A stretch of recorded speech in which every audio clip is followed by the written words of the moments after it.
maybe just very generally, how do you understand borders? In this specific situation of Israel with Palestine, it's not even like the state of Israel don't even necessarily recognize Palestine as a different country that has a border with it's everything, even it's like grayer and more illegal. It's not like borders. I would say ideally in like normal countries with borders, it's a way to be like, okay, this is where I end, this is where you start, and we have maybe different rules between those different landscapes, and we agree on that, and it's all like, okay, ideally, right? But if you want them to be there. But where I live, the border, at least with Palestine, is like the country doesn't even recognize that those people deserve a country or that they even exist. Okay, that like it depends on how radically you go. Who do you talk to? Then those borders are like even more dangerous in a sense that the clarity around the law is unclear. So it's really like the Wild West. It's like Sparta. You can do whatever you want there. But your question was how I understand borders. Then it's a bit different. I imagine borders to be something that at least enables some clarity between different states, distinguishing frames of living. And is there any, or are there any particular moments or memories that shaped your view on borders? Yeah, I think growing up in Israel, you constantly, I don't know how to say these things because I feel it's so loaded with political tension. Then I always have to kind of answer the question with a lot of like disclaimers and explanations about like my opinion above the facts or like describing. Then it's a bit difficult. So. But anyway, like growing up, in school, they teach you like, okay, the neighboring countries are these and these and these, right? I don't know if you had that in Poland, but right. And it's like, okay, in history, we had this and this with them, but then we agreed on this and stuff like this. Always was in the educational system. They were telling us like, be afraid of the neighboring countries, basically. Like they want to harm you. So for me, like the thing of borders in terms of neighboring countries, it's like something to be afraid of. Like you don't want to be near the edges, near the border, because like there are bad people across. Okay, this is like a very childlike designing of the consciousness. At least this is how I felt it. And then at some point, like when I had a bit more of a political awareness, I was like, okay, it's not necessarily like this. It doesn't have to be like this. And then also what actually happens in reality, like why are the borders dangerous and what is the role of the country that I am a part of in that. So yeah, and in terms of like if you go to Jerusalem and there is the like East Jerusalem where a lot of Palestinians live, and then like the West Bank, which the borders are like there is a wall or there isn't a wall, but you cannot cross because there is a sign, this is dangerous for Israeli citizen to go in, or there is the IDF, like the army, they rule there. So like the borders, I started to understand that the borders are like something that the Israel state is like enforcing in ways that are very problematic and that are not creating borders in the way that I think should be. And what is the way you think it should be? I mean, generally, like utopically, not in this situation, because then it makes it complicated to explain the needs of everyone and so on. Yeah, I think you kind of agree. It's like in relationships, no? Like you agree, okay, this is my limit here. I don't want to cross it. Like this is where I get hurt, or this is where I have pain, or this is where I feel unsafe. And you draw a line.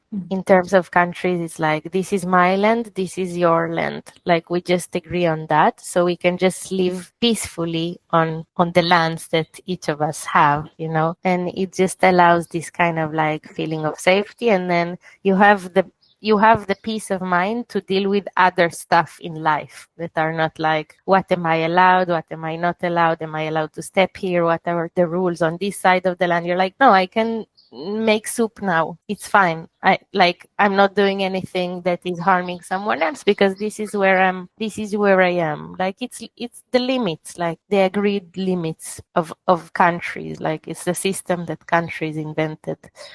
people invented for countries and so on. But yeah. What's the reality of being an artist in Israel right now? It's not ideal, like in times of war and like so much bleeding because it's still going on. I mean, first of all, the most technical aspect, there is no money for art.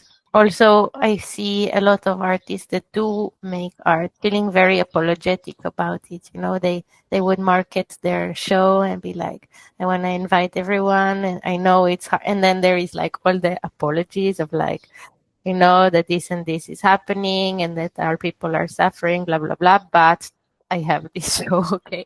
And it's like always this kind of feeling like there isn't really space to make the art without feeling like it's a bit out of context, like what's up with this dance show, like while people are experiencing this. So I think a lot of people are kind of in this inner and outer conflict of feeling the validity of art in these times. And of course, you can say like, this is the most important time to make art. And it's true, it is true. Like, because if we let it go completely, then we are just left with the shit, and we have nothing else. But at the same time, it does make a lot of feeling uncomfortable inside because it does feel like the dissonance between like how ugly reality is and then like making art about it's a bit, it stinks, it stinks and you cannot escape that. So it's challenging, I think, for people, but they do it because we live all the time within like absurdities like that. It's not the first time. But is there like a general feeling of responsibility to represent certain viewpoints in the artistic work, or it's just very personal that some people do it or some people don't? I don't think people at the moment make their art very political. They wouldn't necessarily make their artwork about the war. At least I'm talking about dance field because this is where I come from. Because it's still fresh. Like, it's very sensitive. It's still happening. Like it's the present. You cannot kind of like, I'm referring to that thing that happened. It's still the reality. So I don't think people make so much art about it in sense of like artworks, but in the sense of expressing their opinion in other ways, like on social media, in conversations and so on, and demonstrating for sure. Like, at least for me, it's something that is extremely important, but not as an artist. I think like, yeah, people will make artworks maybe about it or that touch these things a bit later. I mean, I'm talking now about the war that is happening. Of course, there are plenty of stuff that political works that have been created beforehand, but about other stuff in the history of this land. But how do people then navigate between their artistic freedom and more social political consequences of expressing? There isn't like total freedom, I would say. I mean, and it comes both from, I think, people personal judgment of like, I don't want to make a theater piece now about the sufferings of the people on October 7th or the sufferings of children in Gaza, or I think people are just too afraid to talk about it yet, like in a formally artwork, because if you want to represent those things, you kind of need to have a very deep understanding. At least this is what I think should happen because it's so massive. Then I don't think people are prepared to talk about it and feel like it has any of value, for real. But also from like society aspect, of course, I'm sure people are feeling censorship in terms of like, if they would express something too not mainstream or something like this, then first of all, they won't have the money to do it. But second of all, if they do have the money to do it, they will get a huge backlash. Like, you wouldn't see in a big theater something that is too of anything, because it will get huge backlash in the media and from fundings and so on. Yeah, I mean, this place is getting a bit of a bit. It's like on the path to dictatorship. So yeah, freedom of speech and freedom of expression in arts is getting harder. And what was the reason that you returned to Israel from Berlin, if I'm not wrong? I felt political responsibility. I mean, both. It's like it was for this reason. Like the war started, I was in Germany. Felt very weird to be there and feeling like I go out with friends and I sit next to the canal and it's all very peaceful. But I know what's happening there, and my mind is there all the time, and my heart, and I feel like I want to be a part of some sort of a resistance that is happening to what the government is doing. And I didn't see the value of resisting in Germany. I don't feel like it has the same feeling to it. Personally, I don't know what actually helps or not, because in the end, individual people have very small ability to change the reality, these kind of realities. But still, it felt better to do it from here. And I mean, also personal things like relationships and family, and feeling like I don't see my life growing so much in Germany anymore. Like I don't see myself making family there and studying other stuff and everything. Like I just felt stuck. And are there any borders that you are experiencing right now in Israel? Yeah, plenty. So many. Like there are more borders, I would say, than than open spaces.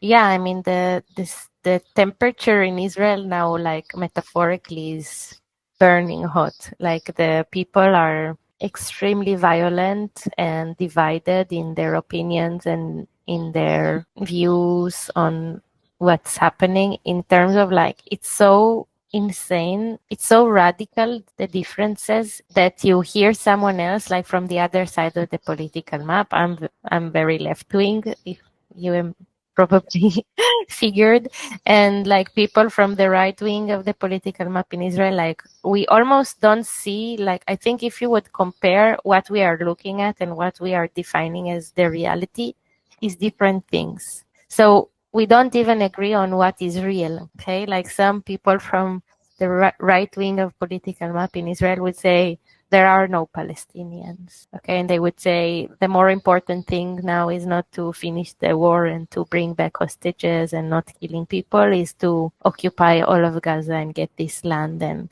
make the Israel great again, or whatever, this kind of Trumpist colonial point of views. So it's like, we don't agree on the most basic thing, which is like life of people.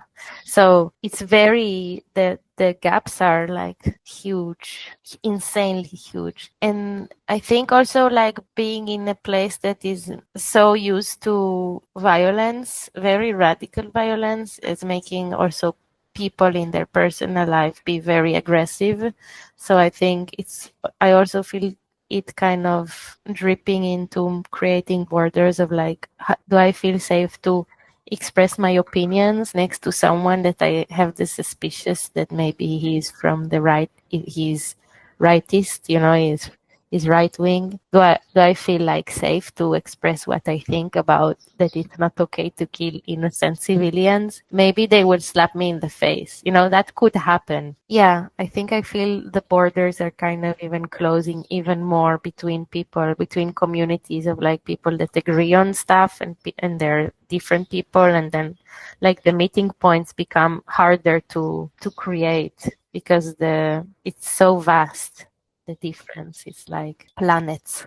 And what, like, this is within Israel, and what about the borders that you experience from people outside of Israel? I don't know, like I think it's harder maybe to express or to explain like what we are doing now. I explain like the experience of living here in these times and history. You don't really have that a lot, when you talk to people, because I'm not gonna like sit an hour with someone now and explain to them like these things.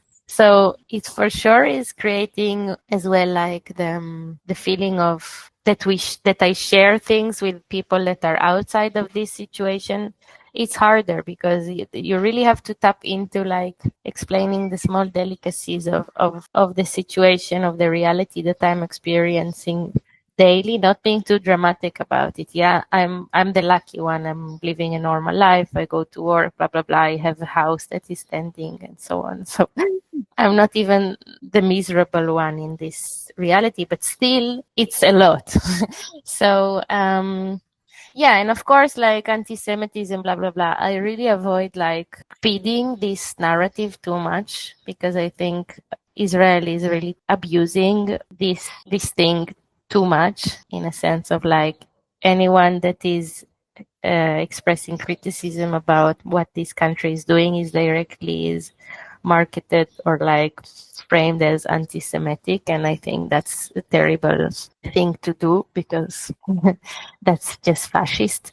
But yeah, for sure, the anti-Semitism exists, and you also can't deny it. So let's say, like when I still lived in Berlin, when people ask me where I come from, I didn't feel the happiest to say it, both because I don't feel proud of being from here, but also because I don't know what would be the response. So I kind of avoided arriving to this question. Yeah, but I feel like if I talk to people from outside, at least like they would be less triggered in general because I talk to you and I know that not everything I will tell you will trigger for you something. So in a way, that's nice because you asked about the rest of the world. So in that sense, like talking from people from outside, like they have more like peace of mind because they are not inside of this bullshit. So like the conversation can go slower. Yeah, I think I just want to ask you still if your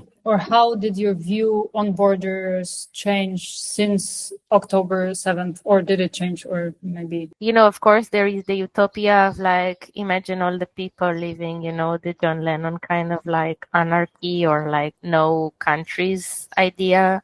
That can't happen in like million years, at least in this side of the planet, okay? Because too much hatred. So I think it clarified even more the need of creating borders that are fitting to, in my opinion, to ideals of human rights and respect to human rights. And like what happened in October 7th is like, and before that, of course, but this was a very insane event, was brutal, and it came also after really like many years of neglecting the need of creating a border that is respecting both peoples, like Palestinian people, Israeli people, like the Israeli people that lived around Gaza, like the area that the massacre happened. They are saying it for years that it's a dangerous solution, like it's not good, like there needs to be some kind of like agreement that is not just like every once in a while shooting some people, blah blah blah, and then continuing and then again these waves of like terror and terror relaxation, and then comes the big bang. So it clarified even more the need of putting the big people pants and taking care of this thing in terms of like solutions, agreements between politicians, but the politicians are just the worst. They are basically murderers. So we're in big trouble. Yeah, but I think October 7th really like emphasized the need in borders that are real, and that benefit both sides, not just one, because that can't work, like borders.